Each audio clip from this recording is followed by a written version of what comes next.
Okay, I'm starting over. This is Damaris Drury, and I'm with Phil Jackson and his wife, Kathy Jackson, and the doggy I'm seeing in the back. Who's the dog? Holly. Ollie. Okay, so Phil and I work together for central nervous system sleep apnea. It's been about 2 years. He had, I believe, 5 sessions, and life was difficult then. You had an MS diagnosis, and Yeah, well, what was it like?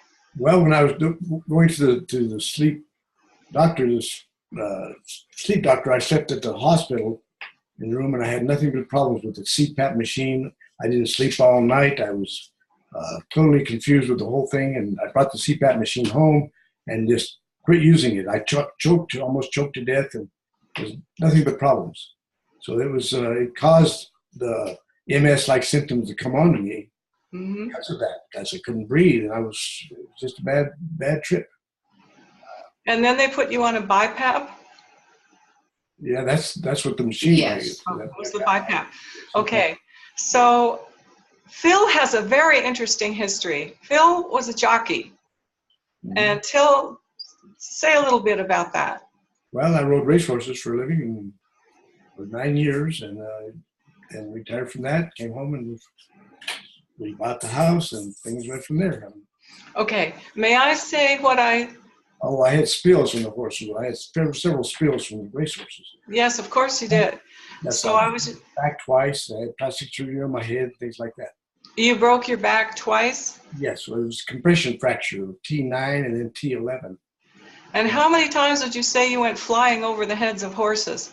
Oh, total number I can't keep track. I don't know. About 6. Many times. Yeah.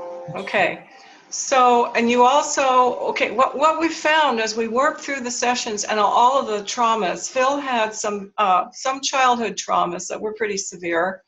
And I'm just going to stop me or interrupt me or fill in the blanks, but Phil is a survivor. He had some rough experiences growing up, and it made him very strong, and it made him very defiant in a certain way. He was not going to take it all lying down. So he became a jockey, and there were a few other things you did. You played football. I played football, yes, and when I got to college, I found out I was not big enough to play football in college, so that's when I found out about racehorses, the racetrack. So if one door closes, another opens.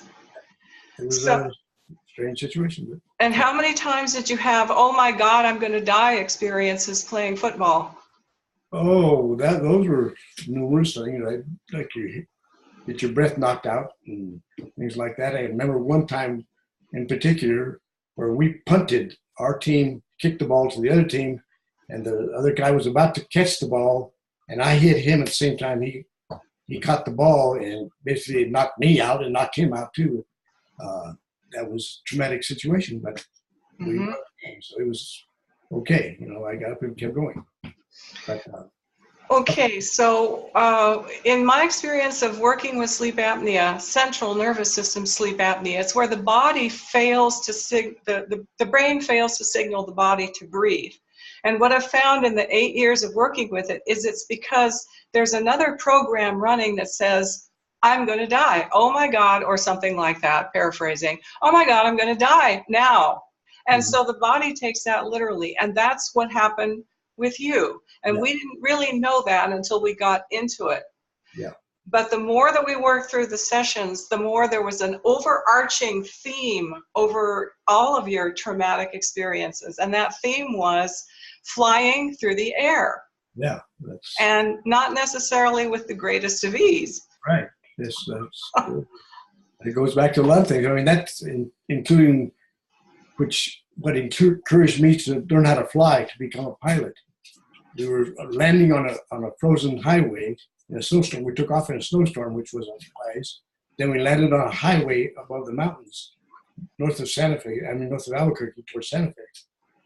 And that time, I thought I was gonna die. We were coming in for landing, and the pilot that I was with said, "Just watch for trees and poles and things. We're gonna land on the highway." It was snowstorm, 9 inches of snow were on the ground, so there wasn't much traffic to worry about. But finding the highway was a problem, but I just looked for the highway. We found it and got down. We landed, and it was remarkable. Then we took off from there. Another storm came up, and we had the same thing happen, trying to land in Denver. Another storm went there. So it was just another flying through the air situation, I guess. I thought, well, this is the end. You just cross it off right now. I've lived it my whole life, forget it. Okay. So in that moment, again, you thought you were going to die while you were flying through the air. So there was the flying through the air with football, flying through the air over the heads of horses, and flying through the air literally in an airplane. Was there anything else? Kathy, do you remember anything else that Phil might have said? Just being tossed around as a young child. Yeah, literally. Uncles literally, swing them around in the air. Yeah. I'd be Yeah. terrified. Right. So part of the traumatic childhood events was literally being thrown through the air. Yeah, being played with. Yes, a little bit rough. My mind was terrified. Terrified, yeah. Terrifying experience. Okay, so your story is one of the most remarkable ones in all of the people that I've worked with, which now amounts to about maybe 250 people. And your story is really unique because some of your MS symptoms were reduced as well as getting rid entirely. Would it be fair to say that you got entirely rid of the apnea? Yeah. Because I don't want to put words in your mouth. It's totally gone. Right. He doesn't stop breathing in the middle of the night anymore. So yeah. And how's the snoring? It's very minor. It's occasional and minor, but it's none of the stop breathing anymore. Yeah. And what was it like in the beginning, the snoring? Snoring was very loud, and he would stop breathing repeatedly through the night. And I kind of have to shake him and wake him up, make him breathe. And I know from experience of being with someone who had sleep apnea, you as the partner have a certain amount of trauma as well. Sure, you have to stay alert through your sleep to make sure you're going to wake them up when they sleep. Yes. So you found that you were making yourself stay awake to wake him up. Right. Mm-hmm. So it was very nice once that stopped. Yeah, so now you're both sleeping. Sleeping much better, yes. Phil, in the beginning you said to me that you were really depressed and you didn't want to go out because you didn't like having the walker, and you were oxygen deprived, and that makes for depression and a whole lot of other symptoms. So can you compare the difference in your mobility and between when we started and when we finished? 1,000% better. It's like just now, after so many years, we've taken other vacations, but we took a real grand vacation just a couple of weeks ago. We went to Alaska, and I walked around, like we made several ports in Juneau. We walked to the streets, went to a museum and library and that sort of thing. I walked around without a walker. I just use a cane now, but I don't use the walker anymore unless I absolutely tired. You have to walk a long way, for instance. I'll use one. I get tired sometimes. I go too far. Mm-hmm. But, as far as walking around the block and things like that, Kathy and I will walk over to the park. It's 3 blocks away from the house, and I don't use a walker then. I'm back, and well, I'm doing well. And picking up my feet, that's some of the problems. I wasn't able to pick up my left leg, for instance. I would drag that leg. And sometimes she catches me dragging the leg and she said, pick your feet up. So I have to concentrate on picking my feet up. But he can. But you can. Mm-hmm. So, Kathy, would you mind kind of comparing before and after to Phil's depression and not wanting to go out in the beginning, whereas he's more outgoing now and mobile and so forth? So the depression was bad because, like you say, he was sleep deprived, oxygen deprived. So he just didn't enjoy life, actually. Mm-hmm. He had a lot of suicidal thoughts at that time. And now that he's now getting some sleep, able to breathe through the night, that has lifted. He's out and about, socializing at least 3 times a week on his own, just getting out with friends, taking other folks to lunch. So he's rejoined the human race. It's very nice. Oh, that's a lot easier to live with. Oh, that's beautiful. You rejoined the human race. Yeah, I'm just so glad. We celebrated our 53rd wedding anniversary on the trip up to Alaska. Oh, the Alaska trip was 53rd anniversary. Congratulations. There was something. Oh, your book. I wanted you to mention the book that you've published on Amazon about your experiences.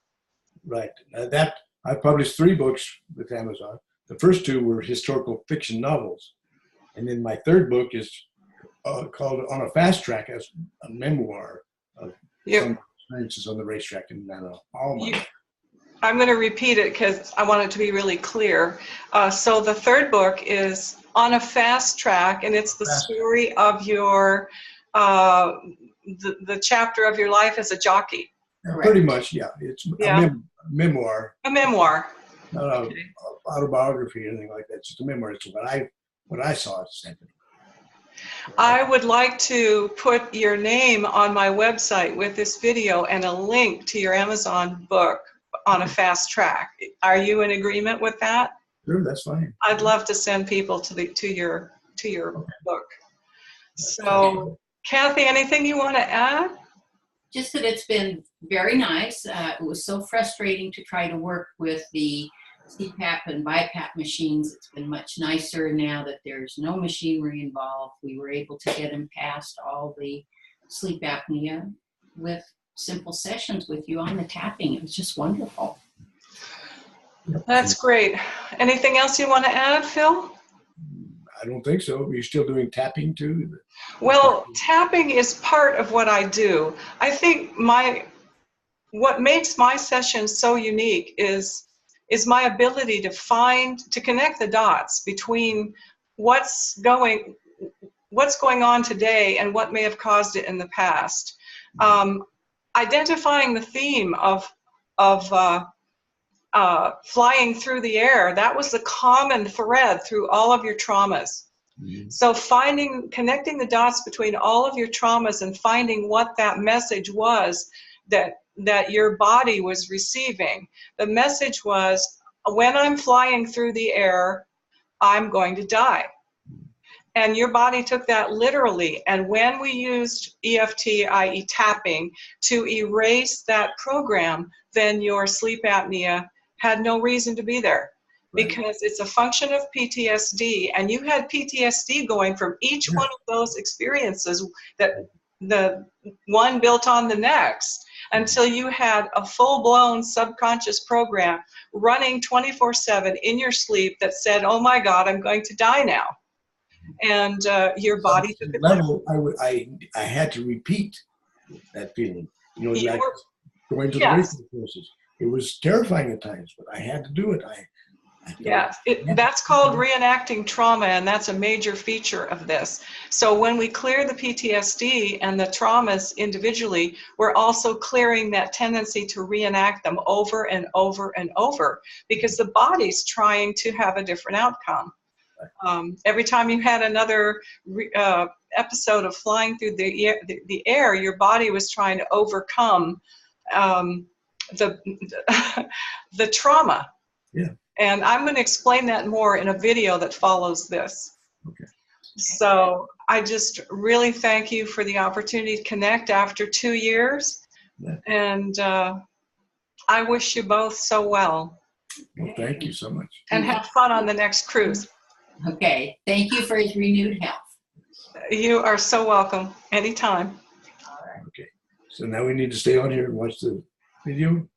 Not yet. I'm going to disconnect and then call you on the phone. Oh, okay.